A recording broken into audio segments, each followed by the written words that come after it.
पंकज आप भैया, सबों को मैं जय एक प्रश्न श्री कर माता सकती रानी हूँ? की जय। हेलो हाँ जी, पंकज भैया, मैं एक प्रश्न कर सकती हूँ? हाँ जी मैम बोलिए। हाँ भैया, वो एक प्रश्न मेरे अंदर बहुत दिन से घूम रहा था। ये अपने अंगों को हम किस तरह से मारेंगे, मुझे ये सीखना था। अपने अंगों को हम किस तरह से मारेंगे? जी, जो पृथ्वी अच्छा, पर अभी इस विषय पे बात भी चल रही थी ना। है। जी। आशीष भाई बता भी रहे थे।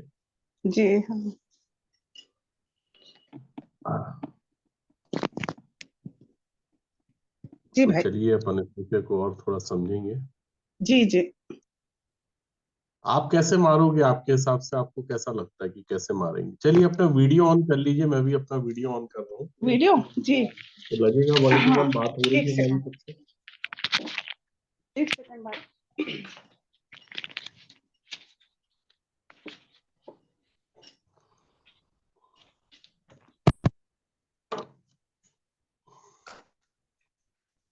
जयासी की सभी जी। लोग अपना वीडियो ऑन कर लें। असल में वो, मैं वचन से यदि देखूं तो जो पृथ्वी पर विचार के जो अंग हैं, सारे अंग जो पृथ्वी पर है, उनको हम मारेंगे कैसे? मेरे हिसाब से अगर मैं देखूं तो यदि हम,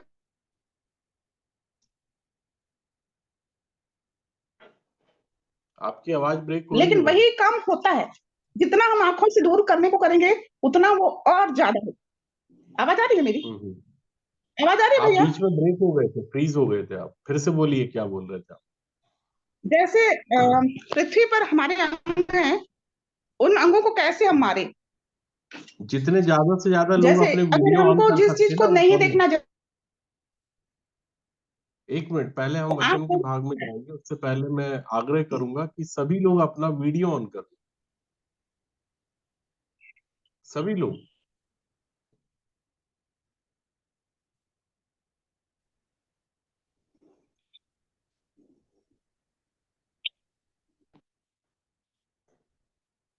ये सभी लोग जो देख रहे हैं, सब लोग अपना वीडियो ऑन कर लें, ताकि हम वन टू वन बात कर पाए ना।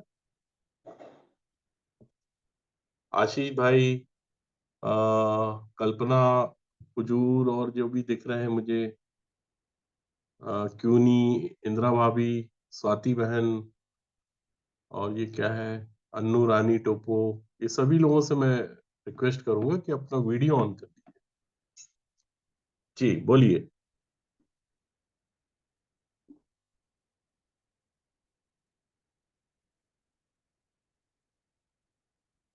म्यूट है, आप म्यूट हैं। आपका म्यूट है, फोन म्यूट है आपका। जितना, खोल दिए। जितना हम हम्म। सोचते हैं कि आंखों से बहुत सारी बातों को ना देखें, लेकिन वही बार बार आंखें वहीं जाती है ना? जी जी। और बहुत हाँ। सारी चीजों को हम कैसे करेंगे? हम्म। जी। अब देखिए क्या होता है कि हम, जैसे मान लीजिए, मैं इसको आपको प्रैक्टिकली बता रहा हूँ, इसलिए आप ध्यान से देखिएगा मेरी तरफ। जी। कि आप सोचेंगे कि मैं शोर नहीं देखूंगा। सपोज आपके राइट साइड एक सुंदर पुरुष है, ठीक है। आप सोचेंगे कि मैं उसकी तरफ नहीं देखूं, लेकिन शैतान जो है ना, अपने आप आपकी मुंडी को ऐसे मोड़ देगा। उसका कारण समझिए क्यों है ऐसा। आप जिस काम को नहीं करना चाह रहे उस काम को वो कर रहा है। अब वो बोलता है कि अपने अंगों को मार डालो, ये बोलता है पौलुस। तो प्रभु यीशु मसीह ने भी कहा, नरक के विषय में क्या कहा था? यदि तेरी आंख ठोकर खिलाती है ना, तो उसको क्या कर। हाँ, उसको गीतिका बहन, आप निकाल म्यूट के हैं। फेंक दे। हाँ। निकाल के फेंक दे। कैसे निकाल के फेंकेंगे फेंक निकाल दे। के? कैसे फेंकेंगे निकाल के? वो चीजें अपन नहीं देखें, मतलब उस उसको चीजों ऐसे को। आंख को ऐसे निकालना है और उसको निकाल के फेंक देना, ऐसा वाला बोल रहा हूँ। नहीं, यही तो समझ में नहीं आता। अच्छा। यही समझ में, हाथ बोलता है ठोकर के ला तो हाथ काट दे, तो हाथ को कैसे काट के फेंक दें? हम्म। यही समझ में। जी। यही समझना है ना। देखिए प्रभु यीशु मसीह ने यूहन्ना रचित जी। सुसमाचार 6 अध्याय में लोगों से हम्म। बोलना और बताना चालू किया, और बोला नाशवान भोजन के लिए परिश्रम मत करो, मत करो। लेकिन उस भोजन के लिए परिश्रम करो हम्म। जिस पे परमेश्वर ने क्या करी है, मोहर करिए, छाप हाँ। पड़िए। सिल दिए। और फिर उसके बाद उसने कहा, जीवन की रोटी मैं हूँ हम्म। जो स्वर्ग से उतरी है। हम्म। तुमने जो मन्ना खाया वो स्वर्ग से नहीं उतरा था, नहीं उतरा। मैं हूँ जीवन की रोटी, बोलता है। की रोटी, हाँ। और फिर उसने प्रभु श्री। बोला आगे जाके कि मेरा मांस वास्तव में खाने की वस्तु है, हाँ। तो मेरा मांस खाओ, मेरा लहू पियो। तो यहूदी लोग बात बर्दाश्त नहीं कर पाए। अब क्यों नहीं कर पाए, उसका कारण है। प्रभु ये नहीं कह रहा था कि मेरा मांस निकाल के खा लो, ठीक है। लेकिन असल में बात यह है कि प्रभु यीशु मसीह जब भी किसी से बात करता था, वो आत्मिक रूप से बात करता था। और समस्या ये थी कि सारे लोग, शारीरिक लोग खड़े हुए थे। अब शरीर जो है या शारीरिक लोग है, वो आत्मिक बातों को एक्सेप्ट नहीं कर पाते। इसलिए यीशु बोलता था कि जिसके कान हो वो सुन ले, ठीक है। तो कान किसके हैं? जिसको सुनना है। अब अपने अंगों को मार डालो, अपनी आंख को निकाल के फेंक दो, ये बोल रहा है प्रभु। अब यूहन्ना रचित सुसमाचार, अगर उसका हम 8 अध्याय पढ़ते हैं, 31, 32, 33 पद को, तो वो कहता है जो पाप करता है वो पाप का दास है, ठीक है। वो पाप के दासत्व में है वो व्यक्ति। अब पाप का दास है, उसका नौकर है, उसका सर्वेंट है, उसका गुलाम है। तो पाप जो उसके ऊपर प्रभुता कर रहा है, उसकी बात को कैसे नहीं मानेगा? तो पाप की प्रभुता कैसे समाप्त होगी? जब एक व्यक्ति सत्य को जानेगा। और जब वो सत्य को जान लेगा तो सत्य उसको क्या करेगा? स्वतंत्र करेगा, ठीक है। प्रभु यीशु मसीह ने कहा तुम सत्य को जानोगे और सत्य तुमको स्वतंत्र करेगा। तो मतलब ये है कि अभी एक व्यक्ति सत्य को नहीं जान रहा, लेकिन वो विश्वास तो कर रहा था।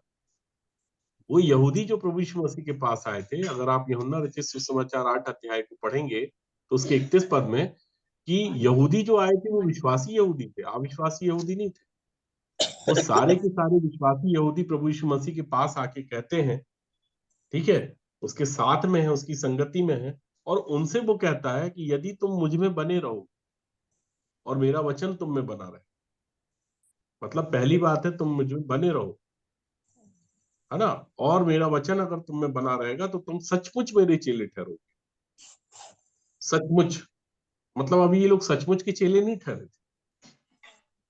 और जब सबसे बड़ी बात ये कि उससे बोल रहा है कि तुम सत्य को जानोगे, सत्य तुमको स्वतंत्र करेगा। मतलब ये लोग अभी स्वतंत्र भी नहीं थे। तो इन्होंने ये कहा कि हम तो अब्राहम के वंश से हैं, हम कभी किसी के दास नहीं हुए, तो फिर कैसे कहता है कि तुम स्वतंत्र हो जाओगे? तो यीशु ने उनसे कहा कि जो पाप करता है वो पाप का दास है। देखिए अब थोड़ा आगे बढ़ रहा है वो एक एक स्टेप। जो पाप करता है वो किसका दास है? पाप का। तो अगर एक व्यक्ति व्यभिचार कर रहा है, जैसा अभी भाई आशीष ने पढ़ा कुलुस्सियों की पत्री 3 अध्याय के 5 पद से, कि अपने अंगों को मार डालो। कौन से वाले अंग? जो व्यभिचार करा रहे हैं। तो व्यभिचार कौन से वाले अंग करा रहे हैं? व्यभिचार की भी जो शुरुआत होती है वो आंख से ही होती है, ठीक है। तो अब आप ये सोचो कि जो देखने वाला व्यक्ति वो व्यभिचार कर रहा है, तो जो अंधा है वो नहीं कर रहा है। तो अंधा व्यक्ति भी व्यभिचार करता है। तो अब कौन से वाले अंग है जो व्यभिचार कराते हैं? आंख जो है वो किसी सेंसिटिव पार्ट को जाके वो बताता है। मतलब आंख जो है हमारे ब्रेन को निर्देश देता है, और ब्रेन हमारे जो गुप्तांग होते हैं उनको निर्देशित करता है। और एक व्यक्ति व्यभिचार करता है। और परमेश्वर का वचन तो ये कहता है कि पूर्व युग में तुम सुन चुके हो कि व्यभिचार ना करना, लेकिन मैं तुमसे कहता हूं, यदि तुमने एक स्त्री पे कुदृष्टि डाल दी, या स्त्री ने पुरुष के ऊपर डाल दी, मतलब ऐसा नहीं है मत्ती रचित सुसमाचार में कि वो पुरुष के लिए लिखा गया, वो स्त्री के लिए भी लिखा गया, कि पुरुष ने अगर स्त्री पे कुदृष्टि डाल दी या स्त्री ने पुरुष पे कुदृष्टि डाली, तो वो अपने मन में उसके साथ व्यभिचार कर चुका। अब इस टर्म्स ऑफ कंडीशन पे हम कैसे बचेंगे? नहीं बच पाएंगे। तो परमेश्वर ने उसका उपाय भी बताया, ठीक है। वो उपाय क्या है? हमारे साथ आप निकालिए रोमियो की पत्री, उसका 6 अध्याय।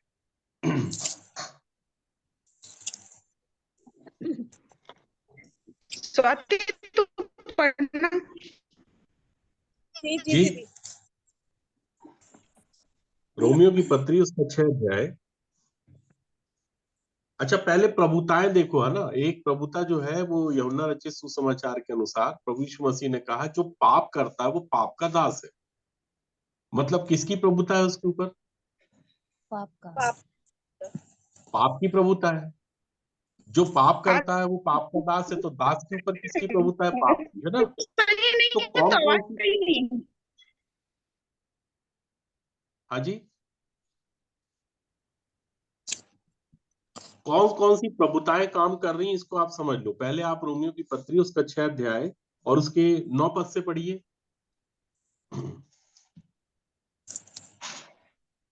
क्योंकि ये जानते हैं कि मसीह मरे हुओं में से जी उठकर फिर मरने का नहीं, उस पर फिर मृत्यु की प्रभुता नहीं होने की। मतलब एक और क्योंकि प्रभुता काम कर रही है। एक मिनट, एक और प्रभुता काम कर रही है, वो कौन सी प्रभुता है? मृत्यु यहाँ की कौन सी प्रभुता। प्रभुता की विषय में बताया? मृत्यु की प्रभुता। मृत्यु की प्रभुता। और यूहन्ना रचित सुसमाचार 8 अध्याय में प्रभु यीशु मसीह ने जो बोला था कि जो पाप करता है वो पाप का दास है, वहां कौन सी प्रभुता काम कर रही? पाप की प्रभुता। पाप की प्रभुता है। प्रभुताएं भी देखिए आप कितने तरह की हैं। ठीक है। अब इसी के एक और पद को पढ़िए, 14 पद को। तब तुम पर पाप की प्रभुता न होगी, समझ क्योंकि में आ तुम रहा है ना? मतलब पाप व्यवस्था। की भी, एक मिनट बस इतना ही पढ़ना है, जितना मैं बताऊंगा आप अभी इतना ही पढ़िएगा। कहता तब तुम पर पाप की प्रभुता नहीं होगी। अब तब तक तुम पर पाप की प्रभुता नहीं होगी, मतलब कुछ बात है जिसको हमको समझना पड़ेगा। ठीक है। जब बात तब की आ गई तो फिर कोई विषय छुपा हुआ है जिसको हमें समझना पड़ेगा। ठीक है। अगर प्रभुता को समझना है तो हमको क्या समझना पड़ेगा? ये समझना पड़ेगा कि ये प्रभुता है किस किस चीज की। 7 अध्याय का पहला पद पढ़िए। हे भाइयों, क्या तुम नहीं जानते, मैं व्यवस्था के जानने वालों से कहता हूँ कि जब तक मनुष्य जीवित रहता है तब तक उस पर व्यवस्था की प्रभुता रहती है। अब एक और प्रभुता देख लीजिए आप। ये प्रभुता किसकी है? व्यवस्था की प्रभुता है। और व्यवस्था की प्रभुता के विषय में बता रहा है कि जब तक एक मनुष्य जीवित रहता है तब तक उस पर किसकी प्रभुता रहती है? व्यवस्था की प्रभुता। व्यवस्था की प्रभुता। ठीक है। मतलब एक व्यक्ति को व्यवस्था की प्रभुता से भी छूटने की आवश्यकता है। क्यों? क्योंकि व्यवस्था की प्रभुता जब तक उसके ऊपर रहेगी तब तक वो मनुष्य क्या है? जीवित अवस्था में पाया जाता है। अब हम इसको समझेंगे इसी 6 अध्याय के 10 थोड़ी चला दीजिए। 10 पद से पढ़िए। क्योंकि वह जो मर गया तो पाप के लिए एक ही बार मर गया, परंतु जो जीवित है तो परमेश्वर के लिए जीवित है। कुछ बात समझ में आई? जो मर गया तो पाप के लिए एक ही बार मर गया, परंतु जो जीवित है तो परमेश्वर के लिए जीवित है। अगर एक व्यक्ति मर रहा है, जिसके विषय में पौलुस कहता है यदि तुम उसके साथ मर गए, यदि तुम उसके साथ मर गए, किसके साथ मर गए? किसके साथ मर यीशु के गए? साथ। जो तीमुथियुस को बता रहा था यीशु के पौलुस। साथ। हाँ, साथ। किसके साथ मर गए? यीशु के साथ। हाँ, यदि तुम उसके साथ मर गए का मतलब है यदि तुम यीशु के साथ मर गए तो उसके साथ जियोगे भी। अब तुम अगर यीशु के साथ मर गए तो उसके साथ जियोगे भी। उसके साथ जियोगे भी का मतलब क्या हुआ फिर? यीशु के साथ जिएंगे। यीशु के साथ नहीं जिएंगे, यीशु के साथ तो मर गए। मसीह मसीह मसीह के साथ। भाई यीशु के साथ जो व्यक्ति मर गया है वो जिएगा किसके साथ? मसीह। जिलाया कौन गया था? मसीह मसीह। मसीह जिलाया गया था, मसीह। इसको समझिएगा। एक व्यक्ति जब मरेगा तो वो यीशु के साथ मरेगा। हाँ। और यीशु के साथ मरना जरूरी है। अगर यीशु के साथ नहीं मरा एक व्यक्ति, अकेला मर गया तो कोई काम कर नहीं। समझ रहे हैं आप? मतलब वो यीशु के साथ मरना चाहिए, इसलिए पौलुस कह रहा था कि मैं उसकी सहभागिता को प्राप्त कर रहा हूं। सहभागिता मतलब उसके संग हूं मैं, उसके साथ हूं, इसलिए बोल रहा है वो पौलुस तीमुथियुस को, इसलिए सिखा रहा है यदि हम उसके साथ मर गए तो उसके साथ जिएंगे भी। उसके साथ मरे अर्थात यीशु के साथ मरेंगे और मसीह के साथ हम जिलाए जाएंगे। जब तक एक व्यक्ति मरेगा नहीं तब तक जिलाया कैसे जाएगा? जिलाया जा सकता है क्या? नहीं। और जो जिलाया ही नहीं गया है उसका कंट्रोल कैसे होगा अपनी आंख नाक कान पे? क्योंकि वो कंट्रोल एक्चुअल में आपका नहीं होगा। अभी आप अपनी आंख को, अपनी नाक को, अपने मुंह को कंट्रोल कर रहे हैं। अभी तो मैं आपको बताऊं कि आपकी आंख को आप कंट्रोल भी नहीं कर पा रहे हैं। जो पलक आपकी झपक रही है, अभी मैं आपसे थोड़ी देर बोल दूं कि नहीं झपकाओ तो क्या होगा? कोशिश करके देख लेना। आपकी पलक, मैं आपसे बोलूंगा कि आप चलो बस इतना कर लो कि अपनी पलक को 10 मिनट तक झपकाना नहीं। हो पाएगा क्या? नहीं। किसी से हो सकता है क्या पूरे ग्रुप में? नहीं। अब झूठ बोलना और कपट करना, निंदा करना, प्रेम करना, ये तो बहुत बड़ी बड़ी बातें हैं। मैं एक छोटा सा काम दे रहा हूँ, छोटा टटास, ठीक है, जो भी है उसको एक्सेप्ट कर ले कि 10 मिनट अपनी पलक नहीं झपकाना, बस ओनली फॉर 10 मिनट। पॉसिबल है क्या? नहीं। अब ये पॉसिबिलिटी कब होगी? जब एक व्यक्ति व्यभिचार से बच पाएगा। कुलुस्सियों की पत्री 3 अध्याय जो अभी आशीष भाई पढ़ रहे थे कि अपने उन अंगों को मार डालो जो पृथ्वी पर है। तो पृथ्वी पर अंग जो है वो क्या क्या चीज करा रहा है? तो पहला एक काम करा रहा है हमारा अंग, वो क्या करा रहा है? हाँ। क्या करा रहा है वो? व्यभिचार। इससे कोई बच रहा है क्या? कोई अछूता है क्या? नहीं। ना बच्चा, ना बड़ा, ना जवान, ना बुजुर्ग, कोई भी नहीं बचा। इवन मन परमेश्वर के अभिषिक्त लोग नहीं बचे। अभी आशीष भाई ने ये बात बताया था ना शामुएल की पुस्तक से, कि परमेश्वर का अभिषिक्त मनुष्य जो दाऊद था, जिसका स्वयं शामुएल ने अभिषेक किया था, वो भी नहीं बच पाया है। ठीक है। और आपको पता है कि वो जब राजा बन गया तब उससे एक और बहुत बड़ा फॉल्ट हो गया था। वो व्यभिचार में नहीं गिरता मेरे प्रियो, लेकिन गिरा क्यों? उसका कारण क्या है उसको भी समझ लेते हैं। जल्दी से आइए हमारे साथ दूसरा शामुएल,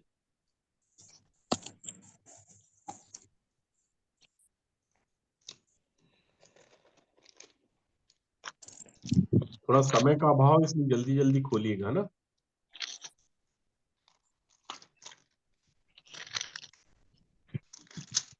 उसका 11 अध्याय और उसके पहले पद से पढ़िए।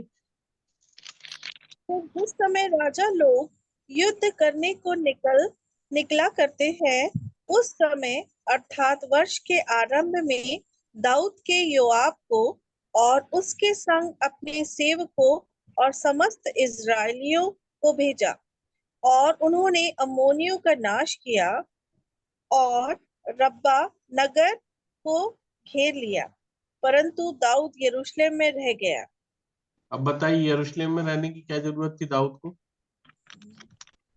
जब सारे राजा युद्ध करने के लिए जा रहे हैं तो आप यरूशलेम में क्या कर रहे हो?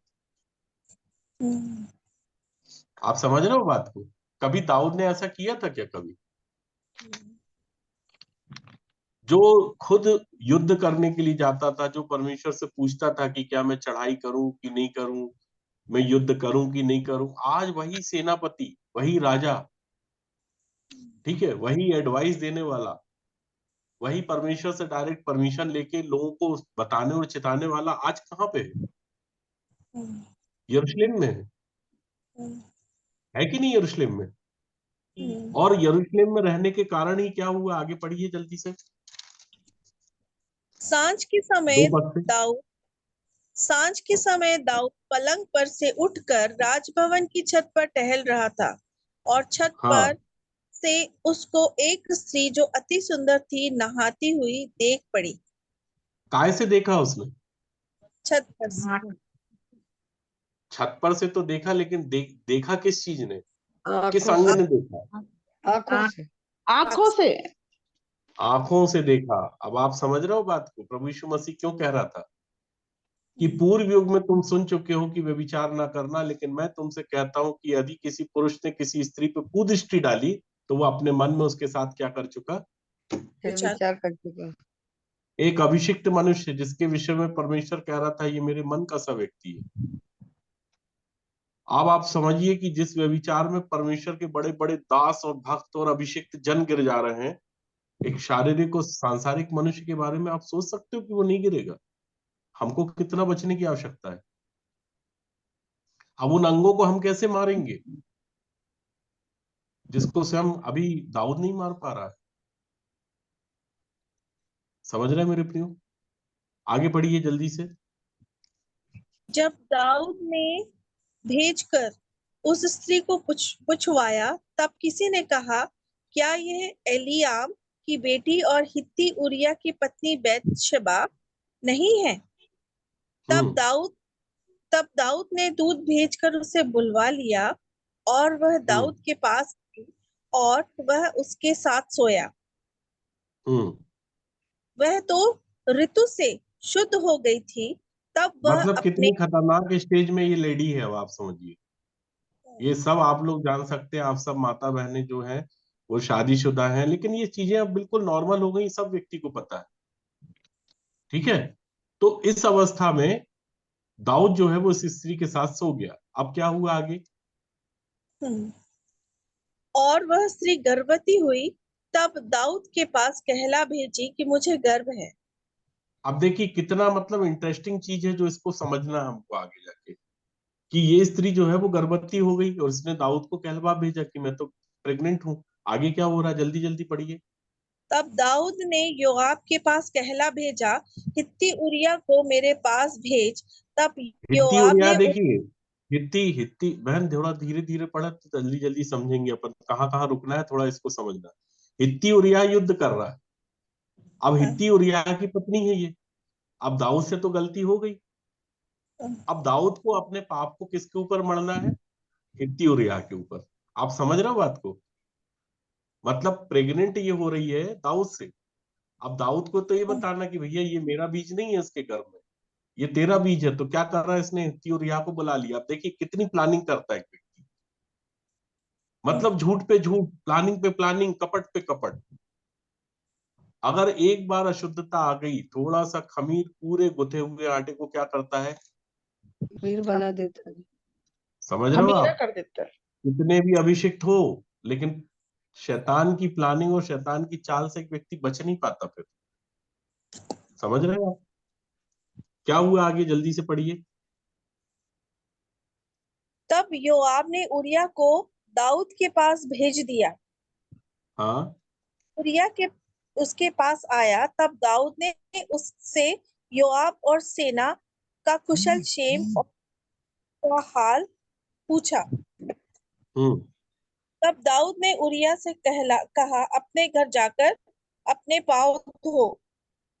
और उरिया राजभवन से निकला और उसके पीछे राजा के पास से कुछ इनाम भेजा गया, परंतु उरिया अब ये अपने युद्ध से स्वामी आया के है, ये युद्ध से आया है, और युद्ध से आने के बाद दाऊद से मिला है, तो दाऊद कह रहा अपने पाँव वाँव धो और अपने घर में जाके आराम कर, विश्राम कर।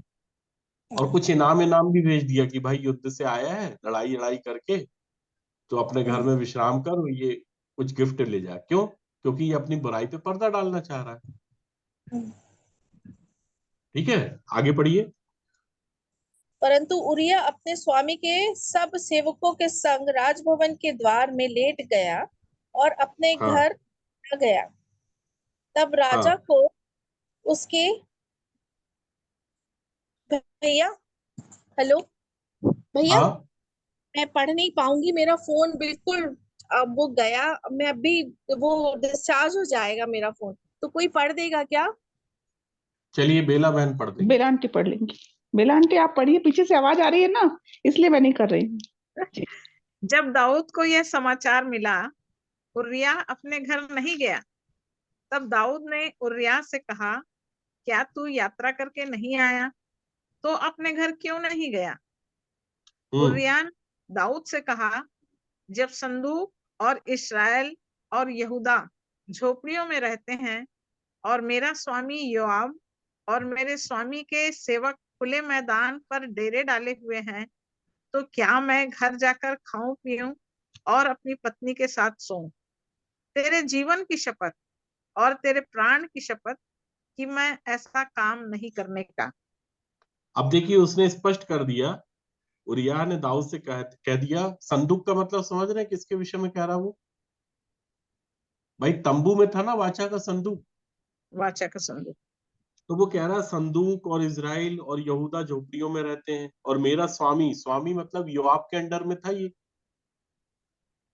ठीक है, योआब सेनापति है, और उसका ये कौन है? सेवक है, मतलब इसके झुंड में है, ये इसके ग्रुप में है, इसकी सेना में है। तो कह रहा मेरा योआब भी अभी जो है फाइट कर रहा है, लड़ाई कर रहा है, और मेरा योआब जो है, मेरे स्वामी खुले सेवक खुले मैदान पे डेरे, मेरे साथ के जितने लोग युद्ध कर रहे हैं वो लोग खुले मैदान में डेरे डाल के बैठे। और क्या ये अच्छा लगेगा कि मैं अपनी पत्नी के साथ जाके सोऊं? क्या अच्छी बात है क्या? नहीं है राजा, मतलब मेरा मन अलाउ नहीं कर रहा है इस बात के लिए, मेरा मन नहीं हो रहा है ये सब चीजें के लिए कि मैं आनंद करूं, मस्ती करूं। तब क्या हुआ? दाऊद ने उरिय्याह से कहा, आज यहीं रह और कल मैं तुझे विदा करूंगा। हम्म। इसलिए उरिय्याह उस दिन और दूसरे दिन भी यरूशलेम में रहा। तब मतलब 2 दिन दाऊद रहा, देखिए ये 2 दिन रहा है ना, उस दिन भी रहा और दूसरे दिन भी रहा। आगे? तब दाऊद ने उसे न्योता दिया और उसने उसके सामने खाया पिया, और उसी ने उसे मतवाला किया। और सांझ को वह अपने स्वामी के सेवकों के संग अपनी चारपाई पर सोने को निकला, परंतु अपने घर ना गया। देखिए मतलब उसको फिर से ड्रिंक करा दिया, उसको मतवाला कर दिया दाऊद ने, कि अब तो नशे अशे में तो आदमी जाएगा ना अपने घर में, अब तो मूड बन गया होगा इसका, अब तो दिमाग इसका भ्रष्ट हो गया है। लेकिन इस परिस्थिति में भी जो है वो हित्ती उरिय्याह अपने घर नहीं गया, अर्थात अपनी पत्नी के साथ जाके नहीं सोया। ठीक है, आगे क्या हुआ? सवेरे दाऊद ने योआब के नाम पर एक चिट्ठी लिखकर उरिय्याह के हाथ से भेज दी। चिढ़ गया, उस मतलब आप दाऊद का दिमाग खराब हो गया, अब इसने क्या है, इसके मौत का फरमान जारी कर दिया। मतलब सबसे विश्वसनीय, सबसे अच्छा सेवक, सबसे विश्वास योग्य सेवक, जो मतलब दाऊद के लिए लड़ने के लिए खड़ा है, उस सेवक के लिए चिट्ठी निकाल दी। क्यों? क्योंकि व्यभिचार में पड़ गया था ये, और व्यभिचार में पड़ने के कारण अब ये दूसरा षड्यंत्र कर रहा है इसकी हत्या का। तो इसने इसी के हाथ पे चिट्ठी पहुंचवा दी। किसके हाथ? योआब के हाथ। क्या पहुंचवा दी? उस चिट्ठी में यह लिखा था, सबसे घोर युद्ध के सामने उरिय्याह को रखना, हाँ, तब उसे छोड़कर लौट आओ कि वह घायल होकर मर जाए। देखिए अब क्या कर दिया इसने, उसका मौत का फतवा निकाल दिया कि अब जहां सबसे ज्यादा घनघोर युद्ध हो रहा है ना, वहां पे तो इसको रख देना। क्यों? क्योंकि चिढ़ गया, बात तो माना नहीं, अब पत्नी के पास गया नहीं, अब फिर युद्ध करने चला जाएगा तो फिर 4-6 महीने के लिए फुर्सत। अब 6 महीने बाद आके ये बोलेगा ना पत्नी से कि भाई ये बच्चा कैसे हो गया तुमको, मैं तो तुम्हारे साथ था ही नहीं। अब एक पाप को छुपाने के लिए, एक गलती को छुपाने के लिए दाऊद षड्यंत्र करने लग गया। सोचा कभी दाऊद जैसा व्यक्ति षड्यंत्र करेगा? दाऊद जैसा व्यक्ति पाप में गिरेगा? इसी को बोलते हैं आंखों की अभिलाषा। आंखों की अभिलाषा कहाँ है? संसार में। और ये आंखों की अभिलाषा क्या है, एक मनुष्य को गिरा देती है। और कहाँ गिराई? पाप में गिरा दी, और घनघोर पाप में। मतलब पहले तो व्यभिचार का पाप, ठीक है, दूसरा कपट का पाप, षड्यंत्र, साजिश, ठीक है, खाना पिलाना, मतवाला कर देना। और उसके बाद फिर क्या है, उसी सेवक के हाथ में योआब के पास एक लेटर भिजवा देना। जब योआब ने पढ़ा होगा तो उसको कैसा लग रहा होगा कि बताओ ये अपनी मौत का फरमान खुद ही लेके चला है। समझ रहे मेरे प्रिय? और आगे की बात आपको सब पता है, मेरे को इसलिए मैंने जो बातों पे प्रकाश डालना था वहां तक आपको लेके गया। 2 या 3 आयत आप और पढ़ लीजिए बस इसकी।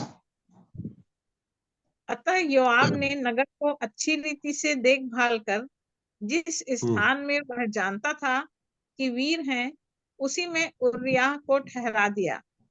मतलब सबसे खतरनाक लड़ाकों के बीच में इसको खड़ा कर दिया, अकेले को, बेचारे को। आगे? तब नगर के पुरुषों ने निकलकर योआब से युद्ध किया, और लोगों में से अर्थात दाऊद के सेवकों में से कितने खेत आए, और उनमें हित्ती उरिय्याह भी मर गया। हम्म। तब योआब ने दाऊद को युद्ध का पूरा हाल बताया और दूत को आज्ञा दी, जब तू युद्ध का पूरा हाल राजा को बता चुके, तब यदि राजा जलकर कहने लगे, तुम लोग लड़ने को नगर के ऐसे निकट क्यों गए? क्या तुम ना जानते थे कि वे शहरपनाह पर से तीर छोड़ेंगे? यरूबेशेत के पुत्र अबीमेलेक को किसने मार डाला? क्या एक स्त्री ने शहरपनाह पर से चक्की का उपरला पाट उस पर ऐसा ना डाला कि वह तेबेस में मर गया? फिर तुम शहरपनाह के ऐसे निकट क्यों गए? तो तू यूं कहना, तेरा दास उरिया हित्ती भी मर गया। मतलब हमको सिर्फ हित्ती उरिय्याह को मराने के लिए सारी प्लानिंग करनी पड़ी कि एक व्यक्ति को मारने के लिए हमें अनेक लोगों को क्या करना, बलिदान करना पड़ेगा। बस तू इतना बता देना, तो राजा इसी बात से क्या हो जाएगा, खुश हो जाएगा। क्योंकि प्रॉपर प्लानिंग के हिसाब से तो उनको शहरपनाह के इतने पास जाना नहीं चाहिए था, लेकिन सिर्फ एक खबर देने के लिए बोल रहा है कि अगर वो राजा ऐसा कुछ क्रोधित होके बोलने लग जाए, क्रोध से भर जाए, तो उसको बस ये बता देना कि तेरा दास हित्ती उरिय्याह भी मर गया। हित्ती उरिय्याह भी मर गया, भी मर गया का मतलब कि वो तो मरे ही मरे हैं, लेकिन उसके साथ हित्ती उरिय्याह भी मर गया। मतलब सारा षड्यंत्र हित्ती उरिय्याह को मारने का था। समझ रहे हैं मेरे प्रियो? तो वो बेचारे तो जबरदस्ती में पिस गए, जिनको मरना नहीं चाहिए था। तो हित्ती उरिय्याह को क्यों मार दिया गया? क्योंकि उसकी पत्नी पे दाऊद का दिल आ गया, उसको नहाते हुए देख लिया, उसके साथ उसने व्यभिचार कर लिया, और व्यभिचार करने के बाद उसका गर्भ भी ठहर गया, क्योंकि उसने साफ बोल दिया कि मैं गर्भ से हूं। और उसने बहुत तमाम कोशिश कर ली कि अपने पत्नी के पास चला जाए, चला जाए, चला जाए, लेकिन ये नहीं गया। तो अब तो समस्या हो गई ना दाऊद के साथ में। तो एक राजा सोचिए, अपने सबसे छोटे सेवक की पत्नी के साथ में व्यभिचार कर रहा है, उसके साथ भी गलत कर दिया, षड्यंत्र करा, साजिश करा, और उसको मरवा भी दिया। ठीक है, क्या करा उसने? उसको मरवा भी दिया।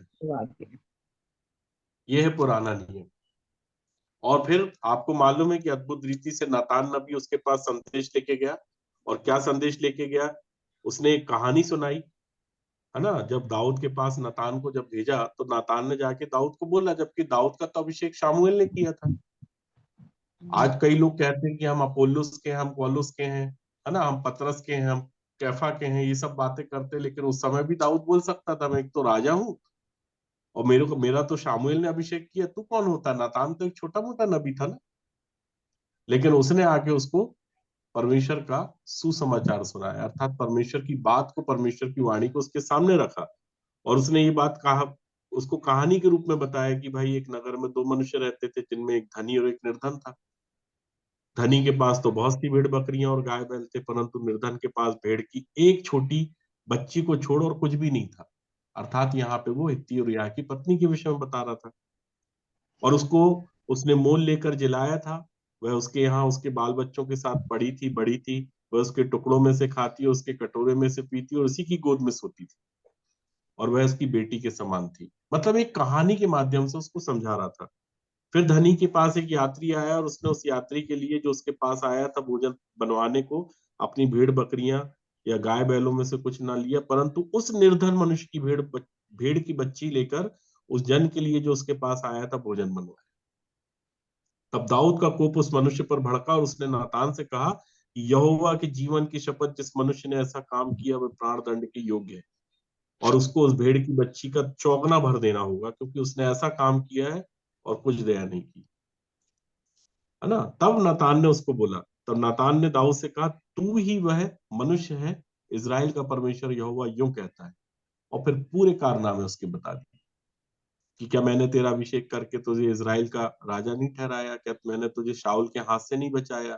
फिर मैंने तेरे स्वामी का भवन तुझे दिया, तेरे स्वामी की पत्नियां तेरे भोग के लिए दी, और मैंने इजराइल यहूदा का घराना तुझे दिया, और यदि वह थोड़ा था तो मैं तुझे और भी बहुत कुछ देने वाला था। फिर तूने यहोवा की आज्ञा तुच्छ जानकर एक काम क्यों किया जो उसकी दृष्टि में बुरा है?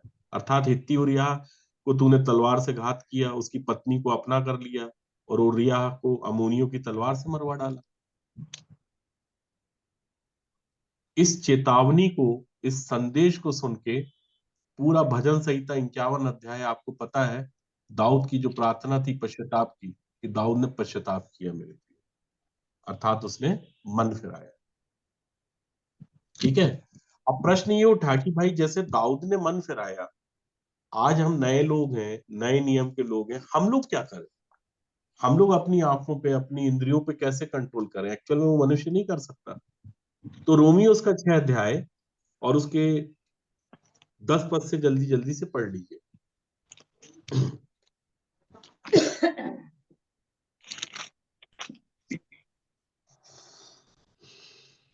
क्योंकि वह जो मर गया तो पाप के लिए एक ही बार मर गया, परंतु जो जीवित है तो परमेश्वर के लिए जीवित है। ऐसे ही तुम भी अपने आप को पाप के लिए तो मरा, परंतु परमेश्वर के लिए मसीह यीशु में जीवित समझो। मतलब मरना किसके लिए है? पाप के लिए। पाप के लिए। अगर हम पाप के लिए मर गए तभी हम मसीह यीशु के लिए जीवित होंगे। मतलब मसीह यीशु के लिए जीवित कौन करेगा? परमेश्वर। यदि तुम उसके साथ मर गए तो लिखा है, देखिए, मसीह यीशु में जीवित होंगे। यहां सिर्फ यीशु की बात नहीं की, यहां मसीह से चालू किया। मसीह यीशु मतलब यीशु के साथ मारा जाता है एक व्यक्ति और मसीह के साथ जिलाया जाता है। इसलिए बाइबल में अद्भुत रीति से आप जब भी पढ़ेंगे ना, तो कहीं लिखा है प्रभु यीशु मसीह, कहीं लिखा है मसीह, कहीं यीशु लिखा है, कहीं यीशु प्रभु लिखा है। तो इन सब के अर्थ छुपे हुए हैं बाइबल। जहां यीशु मसीह की बात करता वहां मृत्यु से जीवन की बात करता है, जहां मसीह यीशु की बात करता वहां जीवन से मृत्यु की बात करती है बाइबल। समझ रहे हैं आप लोग?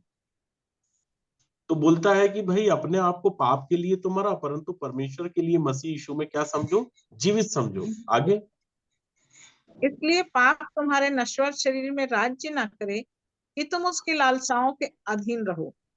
और अगर ना एक व्यक्ति पाप के लिए नहीं मरा, अगर एक व्यक्ति पाप के लिए नहीं मरा, तो पाप तुम्हारे नश्वर शरीर में क्या करेगा? राज्य करेगा। तो वो कहता है कि इसलिए पाप तुम्हारे नश्वर शरीर में राज्य ना करे, तुम पाप के लिए मर जाओ, कि तुम उसकी लालसाओं के अधीन ना रहो। नहीं तो एक व्यक्ति जहां नहीं देखना चाहता वो वहीं घुमा देता है।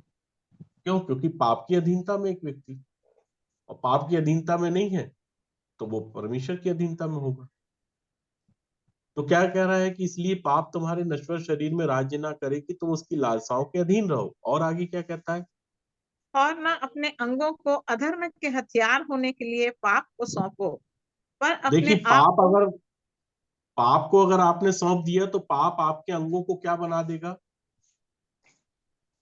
अधर्म का हथियार। अगर पाप को एक व्यक्ति ने अपने आप को, जो भी व्यक्ति अपने आप को पाप के हाथ में रखता है, पाप की अधीनता में रखता है, पाप का दास है, तो वो पाप का दास जो है वो दुष्ट के लिए, शैतान के लिए क्या होता है? अंग को क्या हथियार, बना के रखता है? हथियार बना देते। कैसे वाले हथियार? 13 पद की ऊपर वाली लाइन पढ़िए। और ना अपने अंगों को अधर्म के हथियार होने के लिए पाप को सौंपो। पाप क्या करता है? हमारे अंग को किसका हथियार बना देता है? अधर्म का हथियार। अधर्म का हथियार बना देता है। अधर्म का मतलब होता है अनाज्ञाकारिता, धर्म का मतलब होता है आज्ञाकारिता। व्यवस्था विवरण 6 के 25 के अनुसार, कि यदि तू इन सब नियमों के मानने में चौकसी करे और जो उसकी दृष्टि में ठीक है वही करे। ठीक है। तो क्या लिखा है? ये ये सारे नियमों के मानने में अगर तू चौकसी करता है तो ये तेरे लिए धर्म ठहरेगा। धर्म में गिना जाएगा। तो धर्म का अपोजिट क्या हो जाएगा? अधर्म। तो आज्ञाकारिता का जीवन जीने वाले व्यक्ति के लिए ये धर्म ठहरेगा। जो उसकी दृष्टि में ठीक है अगर वो करता है तो ये धर्म ठहरेगा। अगर वो जो उसकी दृष्टि में ठीक नहीं है अगर वो करेगा तो क्या ठहरेगा? अधर्म अधर्म। ठहरेगा। इसलिए वो आंख को क्या करता है? यूज करता है। हमारी आंख को यूज करता है, हमारे दिमाग को यूज करता है, हमारे मुंह को यूज करता है, हमारे कान को यूज करता है, हमारे हाथों को यूज करता है। मतलब उसके लिए अगर कोई हथियार है तो वो क्या है? मेरे और आपके अंग को उसने हथियार बना के रखा है। समझ रहे हैं मेरे प्रिय? और हम लोग भी इतने मूर्ख हैं, इतने बेवकूफ हैं कि हमने अपने अंगों को उसको सौंप के रखा है। बोलते जरूर है परमेश्वर से, प्रभु प्रार्थना करते हैं, हमारे सर के बाल से लेके पैर के तलवे तक हम अपने आप को आपके अधीन करते हैं, पता चला परमेश्वर के अधीन नहीं कर रहे हैं, क्योंकि परमेश्वर स्वर्ग में है। अब हम देख रहे हैं, प्रार्थना कर रहे हैं, बोले ऊपर वाले से प्रार्थना कर रहे हैं। अरे ऊपर तो शैतान भी है मध्य आकाश में, आप कौन से वाले ऊपर वाले से प्रार्थना कर रहे हो? कहीं ऐसा तो नहीं एक व्यक्ति ने अपने आप को उस ऊपर वाले को अर्थात मध्य आकाश में रहने वाले के हाथ में सौंप के रखा है? समझ रहे हैं मेरे प्रियो? तो कह रहा है कि ना अपने अंगों को अधर्म के हथियार होने के लिए पाप को सौंपो, पर अपने आप को मरे हुओं में से जी उठा हुआ जानकर परमेश्वर को सौंपो, और अपने अंगों को धर्म के हथियार होने के लिए परमेश्वर को सौंपो। पाप जो है वो हमारे अंगों को अर्थात हमारे सिर के बाल से लेके पैर के तलवे तक संपूर्ण अंगों को अधर्म का हथियार बना देता है। इसलिए मुंह क्या है, झूठ बोलता है, जुबान झूठ बोलती है, कान गलत बातों को सुनने के लिए बहुत ललायत रहते हैं, आंख गलत चीजों को देखने के लिए बहुत ललायत रहती है, ठीक है, और इन्हीं से सारे पाप करा देता है। कराता कि नहीं मेरे प्रियो? अरे कभी गुस्सा आता है, आप देखिए गुस्से में हम हाथ हाथ छोड़ देते हैं, मार देते हैं किसी को, और बाद में क्या होता है, हमको गिल्टी होती है, अरे हमको मारना नहीं चाहिए था यार, गलत कर दिया। लेकिन क्या करें, उस समय गुस्सा इतनी जम से चढ़ा था कि एकदम से हाथ छूट गया। होता है ना ऐसा कभी कभी। तो परमेश्वर ये कह रहा है अपने वचन के द्वारा कि अगर हम पाप के लिए मर जाएंगे, तब हम अपने अंगों को क्या है, परमेश्वर को सौंपेंगे, और परमेश्वर हमारे इन अंगों को क्या कर देगा, धर्म के हथियार बनाएगा। देखिए बाइबल में लिखा है, ये मेरे विचार नहीं है मेरे प्रिय। अभी हम लोग अपने आप से कोशिश कर रहे हैं। अब समस्या ये, एक व्यक्ति पाप के लिए मरा नहीं है और धर्म के लिए जीवन जीना चाहता, कैसे होगा? हो सकता है क्या? हो ही नहीं होएगा। सकता, नहीं हो सकता। कर ही नहीं पाएगा। वो अपने एफर्ट लगा रहा है, मनुष्य से हो ही नहीं सकता। ये जो मनुष्य से नहीं हो सकता वो परमेश्वर से हो सकता है, क्योंकि परमेश्वर से सब कुछ हो सकता है। हो सकता। पहले अपने आप को सौंपो तो परमेश्वर को। जब तक एक व्यक्ति अपने आप को परमेश्वर को नहीं सौंपेगा, तब तक परमेश्वर उसे उसके अंगों को धर्म का हथियार कैसे बनाएगा मेरे प्रियो? आप सोच के देखिए, बना सकता है क्या? नहीं बनाएगा। नहीं बना सकता। 13 पद नहीं। से फिर से पढ़ दीजिए बिला बहन। और ना अपने अंगों को अधर्म के हथियार होने के लिए पाप को सौंपो, पर अपने आप को मरे हुओं में से जी उठा हुआ जानकर परमेश्वर को सौंपो, और अपने अंगों को धर्म के हथियार होने के लिए परमेश्वर को सौंपो। तब तुम पर पाप की प्रभुता ना होगी, क्योंकि तुम तब तुम व्यवस्था पर के पाप की अधीन हो। प्रभुता नहीं होगी। अगर तुमने अपने अंगों को परमेश्वर के हाथ में सौंप दिया, तब तुम पर पाप की प्रभुता नहीं होगी, क्योंकि तुम व्यवस्था के अधीन नहीं वरन अनुग्रह के अधीन हो गए हो। तब नहीं होगी, तब जब मैं पाप के लिए मर जाऊंगा, जब मैं अपने आप को, जैसा वचन 11 में लिखा है कि तुम भी अपने आप को पाप के लिए तो मरा, परंतु परमेश्वर के लिए मसीह यीशु में जीवित समझो, तब मुझ पर पाप की प्रभुता नहीं होगी। जब मैं अपने नश्वर शरीर, जो मेरे पाप जो है, जिसके विषय में लिखा है 12 पद में कि इसलिए पाप तुम्हारे नश्वर शरीर में राज ना करे कि तुम उसकी लालसाओं के अधीन रहो, और न अपने अंगों को अधर्म के हथियार होने के लिए पाप को सौंपो, पर अपने आप को मरे हुओं में से जी उठा हुआ जानकर परमेश्वर को सौंपो, और अपने अंगों को धर्म के हथियार होने के लिए परमेश्वर को सौंपो, तब तुम पर पाप की प्रभुता नहीं हो। लेकिन जिसने अपने आप को पाप को सौंप रखा है, जिस पाप ने हमारे अंगों को अधर्म के हथियार होने के लिए उपयोग में ला रहा है, तो ऐसे व्यक्ति के ऊपर तो पाप की प्रभुता है। और वह व्यक्ति जो है वो अनुग्रह के अधीन नहीं है, अभी भी वो व्यक्ति व्यवस्था के अधीन है, अभी भी उसके ऊपर व्यवस्था की प्रभुता है, अभी भी उस पर पाप की प्रभुता है। और ऐसा व्यक्ति ना तो अपनी आंख को, ना अपने कान को, ना अपने मुंह को किसी चीज से नहीं रोक पाएगा। मैं खुद अपना मुंह, अपनी आंख, अपनी नाक, अपना हर एक चीज परमेश्वर को सौंप रहा हूं। मैं आज भी बहुत सी चीजों में फेल हो जाता हूँ। आपको क्या लगता है कि परमेश्वर का एक अभिषिक्त जन है, परमेश्वर का दास है, परमेश्वर को दे रहा है, तो क्या परमेश्वर ने उसको बिल्कुल परफेक्ट कर दिया? मेरी भी अवस्था पौलुस से कम नहीं है मेरे प्रियो। मैं भी आज वही रोमियो 7:14 का प्राणी हूं, जो पौलुस कह रहा था कि जो मैं करता हूं उसको नहीं जानता, क्योंकि जिस जो मैं चाहता हूं वह नहीं किया करता, परंतु जिससे मुझे घृणा आती है वही किया करता हूं। मेरी भी वही अवस्था है मेरे प्रियो। मैं भी जानता हूं कि व्यवस्था तो आत्मिक है, लेकिन मैं शारीरिक और पाप के हाथ बिका हुआ हूं। आज भी मैं पश्चाताप करता हूं, आज भी मैं भक्ति के शोक में हूं। लेकिन शोक जो है वो कोई गलत बात नहीं है। शोक करना कहीं गलत नहीं लिखा हुआ है बाइबल में, बल्कि परमेश्वर शोक करने वालों को कहता धन्य है वे जो शोक करते हैं, आमीन क्योंकि आमीन वे शांति पाएंगे। आमीन अगर मेरे प्रियो आपको शोक है तो परमेश्वर आपको धन्य बोलता है, आमीन क्योंकि ये जो शोक है वो शोक धीरे धीरे धीरे धीरे इस कदर बढ़ जाएगा ना कि ये शोक भक्ति के शोक में कन्वर्ट हो जाएगा। आज मेरे यहाँ एक भाई आए थे, आज मैं उनको बता रहा था, वो मुझे उपवास के विषय में प्रश्न कर रहे थे। मैंने लूका और मत्ती से पढ़वाया।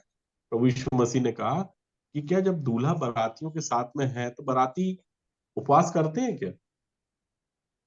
लेकिन यही विषय को अगर आप मत्ती में पढ़ेंगे तो लिखता है कि क्या बाराती जब दूल्हे के साथ में है तो क्या वो शोक करते हैं क्या? शोक, वहां उपवास नहीं लिखा हुआ, शोक लिखा हुआ। और आप ये सब चीज देख रहे हैं, अभी ये 40 दिन में बड़ा शोक चल रहा है, मतलब बड़ा उपवास चल रहा है, लेकिन उपवास चल रहा है, शोक नहीं चल रहा है। एक्चुअल में बाइबल उपवास को शोक बोलती है। शोक कि दूल्हा जब साथ में रहेगा तो क्या बाराती शोक करेंगे? एक जगह लिखा है दूल्हा अगर साथ में है तो क्या बाराती उपवास करेंगे? तो शोक क्या होता है, इसको मैं आपको प्रैक्टिकली रीति से बताना चाहता हूँ। आज हमारे घर में हमारा कोई प्रिय व्यक्ति जिसकी मृत्यु हो जाती, जब उसकी मृत्यु हो जाती तो आपने देखा होगा जो सबसे ज्यादा उससे प्रेम करता है वो खाना पीना छोड़ देता है। देखा होगा आपने। जी तो वो क्यों खाना पीना छोड़ देता है?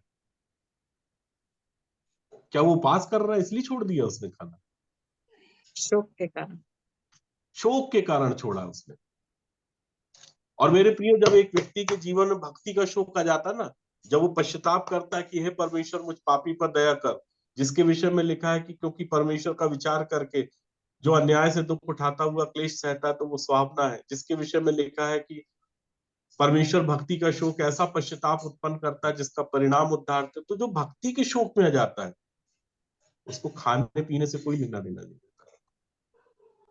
जिसके घर में उसके पिता की मृत्यु हो गई या उसके माँ की मृत्यु हो गई और उसका बेटा उसका सबसे ज्यादा प्रेम करता है अपनी माता से या पिता से, तो वो व्यक्ति खाना पीना छोड़ देता है। उसके सामने कितना भी अच्छा भोजन परोसे वो नहीं खाएगा। लोग उसको मुंह में जबरदस्ती पिलाएंगे, बेटा पानी पी ले, बेटा खाना खा ले, वो हटा देगा कि नहीं मेरी इच्छा नहीं है, आप जाओ प्लीज मुझे अकेला छोड़ दो। ऐसे ही बोलता ना एक व्यक्ति, क्योंकि वो शोकित है। आज उसका अपना नहीं रहा उसके साथ, वो अलग हो गया है। जब एक व्यक्ति इस बात को जानता है कि आज परमेश्वर मुझसे अलग है, मुझसे दूर है, वो शोक में रहता, वो भक्ति के शोक में रहता, वो अशुद्धता के जीवन में जी रहा होता, लेकिन वो कहता है मैं मन से तो परमेश्वर के वचन का मानने वाला हूं, लेकिन मेरे तन में मुझे दूसरी व्यवस्था दिखाई। ठीक उसी तरीके से जैसे पौलुस कहता है, पौलुस ने भी तो इसी बात को कहा कि मैं भीतरी मनुष्यत्व से तो परमेश्वर की व्यवस्था से बहुत प्रसन्न हूं, लेकिन मेरे अंगों में मुझे दूसरी व्यवस्था दिखाई दे रही। अंगों से तो परेशान था वो भी।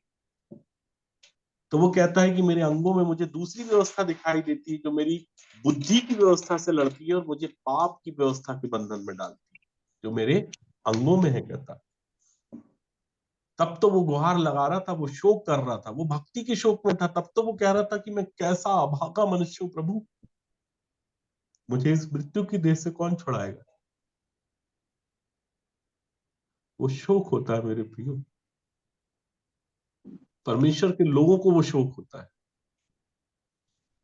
और यही शोक जो है एक व्यक्ति के जीवन में, भक्ति का जो शोक है वो किसको पैदा कर देता है? पश्चाताप को पैदा कर देता। पश्चाताप उत्पन्न हो जाता उसके जीवन में, तब वो कायल होता है। और ये एक एक आंसू उस भक्त के परमेश्वर कुप्पी में रख लेता है। सांसारिक मनुष्य के शोक के आंसुओं को नहीं रखता, क्योंकि सांसारिक जो शोक है वो मृत्यु को उत्पन्न करता है। समझ रहे हैं आप? लेकिन जो परमेश्वर भक्ति का शोक है वो पश्चाताप को उत्पन्न करता है। दोनों में डिफरेंस है। आज हर एक व्यक्ति शोकित है, लेकिन सांसारिक शोक को भक्ति के शोक से आप नहीं कनेक्ट कर सकते, वो बहुत अलग विषय है। जब एक व्यक्ति अपने सिर के बाल से लेके पैर के तलवे तक अपने आप को संपूर्ण रीति से परमेश्वर को सौंप देगा, तब परमेश्वर उसकी आंखों को, उसकी जुबान को, उसके कान को, उसके हाथ को, उसके मुंह को, उसके कंठ को, उसके विचार को, सबको कंट्रोल कर लेगा। इसलिए तो याकूब कह रहा था कि जीव भी मनुष्य के वश में नहीं है क्या? सबको लगाम में ले आया, सबको वश में ले आया, लेकिन एक चीज में लगाम नहीं लगा पाया मनुष्य में। वो क्या है? जीव को। अधर्म है का ना? लोक है, दो गुफाओं के बीच में रहती है। तो मतलब सबसे ज्यादा देखिए, आप इसको भी आवश्यकता है ना, परमेश्वर के हाथ में सौंप दो। अब छोटी सी जीभ लेकर पूरे वन में आग लगा देती है, जबकि पूरा परमेश्वर ने उसको कहाँ रखा है? मुंह के भीतर, दो चारों तरफ गुफाओं पानी पानी है। दो गुफाओं के बीच में। कहिए आप देखिए कितनी, मतलब इसमें आग कितनी लगी हुई है। जीभ में बोलता है सांपों का विष है, जीभ में बोलता आग है। इसलिए तो एक व्यक्ति बोलता है ना कि फलाने व्यक्ति ने बोला मेरे तन बदन में आग लग गई। कहता है क्यों लग जाती है आग? ये सब प्रैक्टिकल बातें हैं मेरे प्रियो, जिन्हें हमको जानना और समझना। ऐसे ही एक व्यक्ति अपने अंगों को मार देगा मतलब मैं पाप के लिए मर गया, अर्थात मैंने अपने अंगों को मार दिया। अब जो मेरे अंग हैं वो धर्म को मैं दे रहा हूं, अर्थात परमेश्वर को दे रहा हूं, तो परमेश्वर अब इसे धर्म के हथियार बनाएगा। तो कब बनाएगा? जब मैं मरूंगा, मैं यीशु के साथ मरूंगा, जब वो मुझे मसीह के साथ जलाएगा, तो मेरे अंगों को वो धर्म के हथियार बनाएगा। अभी तो हर एक मनुष्य के अंग जो है धर्म के हथियार। क्यों? क्योंकि वो यीशु के साथ मरा ही नहीं है। ईमानदारी से मरना है। अगर वो यीशु के साथ मर जाएगा तो मसीह के साथ जलाया जाएगा, और मसीह के साथ जो व्यक्ति जी गया, उसके सर के बाल से लेके पैर के तलवे तक संपूर्ण रीति से परमेश्वर उसको अपने धर्म के हथियार बना लेता है। फिर वो व्यक्ति बहुत उल्टी बात करता है, जैसा लिखा है ना रोमियो 7:14 में, कि हम जानते हैं व्यवस्था तो आत्मिक है, लेकिन मैं शारीरिक और पाप के हाथ बिका हुआ हूँ। उसकी उसके अपोजिट बात करता है फिर, कि हम जानते हैं व्यवस्था तो आत्मिक है, लेकिन मैं आत्मिक हूं और मैं धर्म के हाथ में बिका हुआ हूं, अर्थात मेरे ऊपर अब धर्म का जुआ है, मसीह का जुआ है मेरे अंदर, मेरे ऊपर। मैं अब वो परिश्रम नहीं करता हूँ, वो जुए के नीचे नहीं रहता हूँ, अर्थात पाप के दासत्व में नहीं हूँ, अब मैं धर्म के दासत्व में। समझ रहे मेरे प्रिय? तो पाप के लिए ये मरना और जी उठना इतना बड़ा रहस्य है ना, कि आज तक कोई नहीं समझ पाया। अभी तो यीशु मसीह के मरने और जीने के रहस्य को नहीं समझ पा रहा है, तो खुद के मरने और जीने के रहस्य को कैसे समझेंगे? ये बहुत बड़ा रहस्य है मेरे प्रियो। और जिस दिन इस रहस्य पे से पर्दा हटेगा, तब एक व्यक्ति को ये बात समझ में आ जाती है, अच्छी रीति से आती है, कि कैसे एक व्यक्ति मरेगा और कैसे एक व्यक्ति जिएगा। लेकिन मरना ईमानदारी से। मैं हर बार अपने प्रचार में इस बात को बताता हूं कि जब तक एक व्यक्ति ईमानदारी से मरेगा नहीं, तब तक एक व्यक्ति ईमानदारी से जिएगा नहीं। क्योंकि जिलाने वाला तो ईमानदार है, लेकिन मरने वाला ईमानदार है कि नहीं है? जल्दी से हमारे साथ आप एक पद निकालें, एक पत्र निकालें, या तीमुथियुस की पत्री,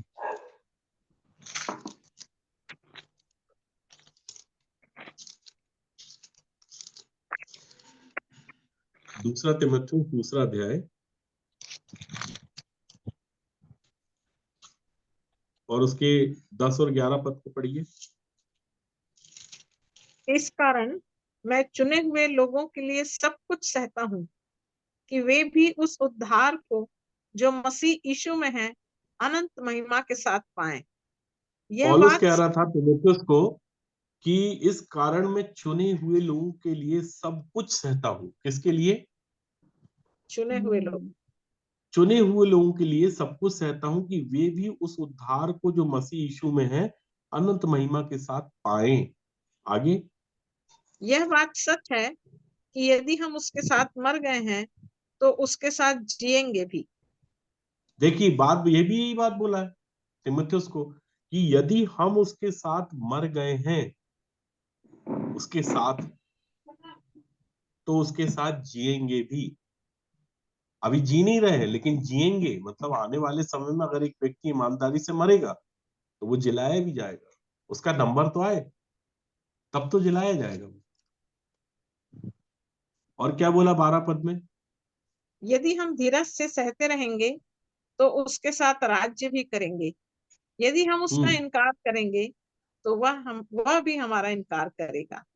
वह भी हमारा इनकार कर देगा। अगर हम उसका इनकार करेंगे तो वो भी हमारा इनकार करेगा। और ये क्या है, सब कुछ धीरज से सहते रहना है। ये धीरज से सहते सहते रहते सहते रहेगा ना एक व्यक्ति, तो उसकी एक अवस्था हो जाएगी मृत्यु की, मृत्यु को प्राप्त कर लेगा वो। एक बार, एक लाइन, एक शब्द, एक बार के मन फिराने में किसी व्यक्ति का, एक बार के पश्चाताप करने में कोई व्यक्ति पूरी रीति से नहीं मरता मेरे प्रियो। इसलिए तो बोला मन फिराव बहुत बड़ा विषय है, बहुत बड़ा विषय है, बहुत व्यापक विषय है। इसलिए तो प्रकाशित वाक्य में अगर आप जाएंगे तो आपको मालूम है कौन से अध्याय में आखिरी पद लिखा हुआ है मन फिराव के विषय में? कौन से अध्याय में लिखा हुआ है? कौन जानता, बताइए। सबसे आखिरी बार कहाँ पे लिखा हुआ है मन फिराने के विषय में? जब आप 16वां अध्याय पढ़ेंगे ना, ठीक है, तब आप पढ़ेंगे उसके 11 पद में, तो वो आखिरी बार लिखा है कि लोग पीड़ाओं में परेशान है, सब चीजों में परेशान है। चाहे तो पढ़ लीजिए उसको, 16 अध्याय के 10 और 11 पद। और गुणों के कारण स्वर्ग के परमेश्वर की निंदा की, पर अपने अपने कामों से मन ना फिराया। देख लीजिए आप, इसकी बुरी स्थिति है। बल्कि 10 पद से पढ़िए बहन, 10 और 11। 5वें स्वर्गदूत ने अपना कटोरा उस पशु के सिंहासन पर उंडेल दिया और उसके राज्य पर अंधेरा छा गया। लोग पीड़ा के मारे अपनी अपनी जीभ चबाने लगे और अपनी पीड़ाओं और गुणों के कारण स्वर्ग के परमेश्वर की निंदा की, पर अपने अपने कामों से मन ना फिराया। देखिए इतनी खतरनाक सिचुएशन में लोग आने वाले हैं, इतनी दुर्दशा एक व्यक्ति की होने वाली है कि वो अपनी जीभ चबाने लगेंगे, फोड़े फुंसी होंगे, अंग अंग सड़ सड़ के गिरेंगे, लेकिन उसके बाद भी ना वो स्वर्ग के परमेश्वर की निंदा करेंगे, लेकिन जो करना है वो नहीं करेंगे। अब आप बताइए, मैं प्रकाशित वाक्य की अंतिम पुस्तक से आपको पढ़वा रहा हूँ, 16 अध्याय के 11 पद से 12 पद से, 11 और 12, 10 और 11 पद में। अब आप देखिए सिचुएशन कहाँ कैसी है, कितना बड़ा विषय है मन फिराना, कि वो सब कुछ कर लिए लेकिन मन नहीं फिराया उन्होंने।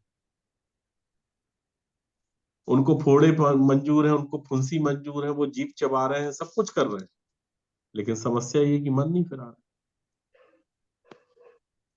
समझ रहे हैं मेरे प्रियो? सो हमारे साथ कहीं ऐसा ना हो जाए कि हमारी स्थिति, हमारी परिस्थिति ऐसी हो जाए कि हम परमेश्वर ने जो हमको समय दिया है हम उसका उपयोग ना करें, और हमारे साथ मन ना फिराने के कारण जैसे वो धनवान के साथ हुआ था ना, वैसा हमारे साथ हो जाए। इसलिए अगर एक व्यक्ति खुद से कंट्रोल नहीं कर पाएगा, आप अपने अंगों को अपने आप से कंट्रोल नहीं कर पाओगे। आप पहले अपने आप को परमेश्वर के हाथ में सौंपो। तो जब आप अपने आप को परमेश्वर के हाथ में सौंप दोगे, मैं अपने आप को परमेश्वर के हाथ में सौंप दूंगा, तो जैसे मान लीजिए ये मेरे पास, चलिए एक ये मेरे पास मोबाइल फोन, ठीक है, अब इसकी जगह मैं अपने आप को रखता हूं कि मैंने परमेश्वर को अपने आप को सौंप दिया, तब परमेश्वर इसको उपयोग में लाएगा। अब उसको, जब तक पाप ने इसको उपयोग में लाया तो इसको गलत यूज किया, मिस यूज किया इसका, लेकिन जब परमेश्वर के हाथ में मैं अपने आप को सौंपूंगा तो परमेश्वर इसको क्या बना देगा? धर्म का हथियार। अधर्म का हथियार जो है जिस दिन उसके हाथ में आ जाएगा वो उसको धर्म का हथियार बना देगा। लुक्स लाइक अ नाइफ, कि बेला बहन, इंदिरा बहन के पास और क्यूनी बहन के पास जो नाइफ है वो उसका सही उपयोग करते हैं, वो सब्जी काटते हैं, वो आलू काटते हैं, वो प्याज काटते हैं। लेकिन अगर यही नाइफ किसी चोर डाकू के हाथ में पड़ जाएगा तो वो क्या करेगा? काट कूट करेगा। काट कूट करेगा, मर्डर करेगा। मतलब उसके लिए वो अधर्म का हथियार हो जाएगा ना। तो उसी तरीके से हमारे को उसने जो पाप है जो हम पे प्रभुता कर रहा है, वो हम हमारे जो अंगों को इसलिए क्या करके रखा? अधर्म के हथियार बना के रखा।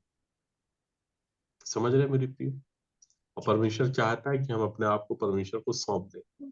इसलिए तो मैं कहता हूँ कि अपने आप को सौंप दें। हम लोग क्या करते हैं? आधा अधूरा सौंप देते हैं, थोड़ा सा सौंप देते हैं। बाल ले लो प्रभु, ये नाखून ले लो आप, ठीक है, बट क्या है, जीभ नहीं दे पा रहे हैं। सभी लोगों की समस्या, कहते हैं जीभ नहीं रहती कंट्रोल में। प्रॉब्लम ये, आंख नहीं है कंट्रोल में। प्रभु एक काम तो करूंगा, वो थोड़ा सा ना व्यभिचार करता रहूंगा और झूठ बोलता रहूंगा, बाकी ये चीज ठीक है, ये वाली चीजों को मैं बदल दे रहा हूँ। आपको मालूम बाइबल में सबसे खतरनाक चीज है जिससे परमेश्वर चिढ़ता है, क्या है वो पता है आपको? विचार। सबसे ज्यादा जिससे चिढ़ता है परमेश्वर, जिस पाप से सबसे ज्यादा चिढ़ता है, वो क्या है? नंबर 1 पे है वो, हिट लिस्ट पे। और उसके लिए हमेशा बाइबल में लिखा है, इससे बचो बचो बचो बोला है। क्या है वो? विचार। हाँ, बेला बहन को पता है वो? अभी हमने कुलुस्सियों 3:5 में वो पहली चीज पढ़ा है, पहली लाइन वहां पे वहीं से शुरू हो रही है। व्यभिचार। इससे बोल रहा है परमेश्वर बचे रहना, इसलिए सचेत कर दिया था दाऊद को भी। सबसे खतरनाक चीज है, समझ रहे हैं? क्योंकि पड़ोसी अगर आपसे प्रेम करेगा ना, तो वो वाला प्रेम नहीं कर पाएगा, वो दूसरे टाइप का प्रेम रहेगा। प्रेम जिस विषय में बोलती है बाइबल की, अपने पड़ोसी से अपने समान प्रेम करो, तो वो जो प्रेम करेगा वो प्रेम व्यभिचार में कन्वर्ट हो जाएगा उसका। समझ रहे हैं? अगर आप पड़ोसी से प्रेम करेंगे ना, तो आप पड़ोसी से व्यभिचार नहीं करेंगे, क्योंकि जिस विषय में लिखा हुआ है ना, लालच ना करना, आप वो लालच ना करने के विषय में जो आज्ञा है उसको डिस्क्राइब किया गया है व्यवस्था विवरण में। पता है आपको क्या है? रत्ती निकालने की। लालच ना करना का मतलब क्या है? उसके गधे का लालच नहीं करना, उसकी दासी का लालच नहीं करना, उसकी प्रॉपर्टी का लालच नहीं करना, उसकी पत्नी का भी लालच नहीं करना, लिखा है। समझ रहे हैं आप? भैया किसी का तारीफ करना भी लालच होता है क्या? जैसे तारीफ कि करना लालच नहीं है, कोई सुंदर लड़की कभी लेकिन जब कभी उसकी आती है सामने प्रॉपर्टी या में। उसकी कोई चीज को ना आप बड़ा मतलब वो लुभा रही है अगर आपको, तो वो लालच है फिर। हाँ। समझ रहे हैं आप? वो जी अट्रैक्ट भैया। कर रही है तो फिर वो लालच है। हाँ। सो मेरे प्रियो, परमेश्वर के वचन के द्वारा हमने इन बातों को जाना है, समझा है, और परमेश्वर हमें अपने बलवंत हाथों के नीचे संभाले कि हम इन चीजों को जब समझते हैं तो अपने आप को वास्तव में परमेश्वर के हाथ में सौंपे। और सौंपने की आवश्यकता मेरे प्रियो, ठीक है, आप कभी भी किसी भी अवस्था में हो, आज चाहे मैं हूं, चाहे आप हो, चाहे और भी कोई सेवक हो, जैसे जैसे हम परमेश्वर के विराट स्वरूप का दर्शन करने पाते हैं और जैसे जैसे हम परमेश्वर को जानते हैं ना, हमारी स्थिति बहुत खराब होने लगती है। मतलब परमेश्वर को जिस तरीके से हम जानते चले जाते हैं, उस तरीके से मनुष्य क्या होता है, उसका जो कद है, उसकी जो काठी है, वो छोटी होती जाती है। और होते होते होते होते स्थिति ऐसी होती कि वो धूल में मिलाया जाता।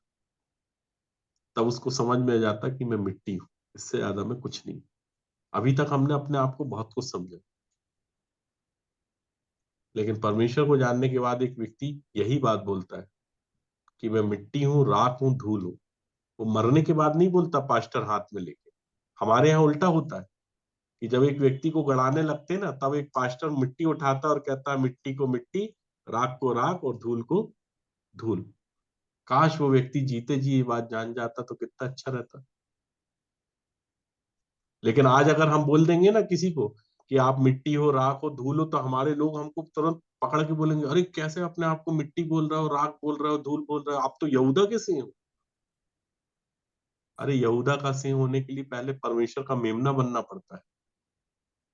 जब वो मेमना बना है ना, उसके बाद वो सिंह बना है। सो परमेश्वर अपने वचनों के द्वारा हमें आशीषित करे, अनुग्रहित करे मेरे प्रियो। और आप सबों को मेरा प्रेम भरा नमस्कार। जय मसीह की। जय मसीह।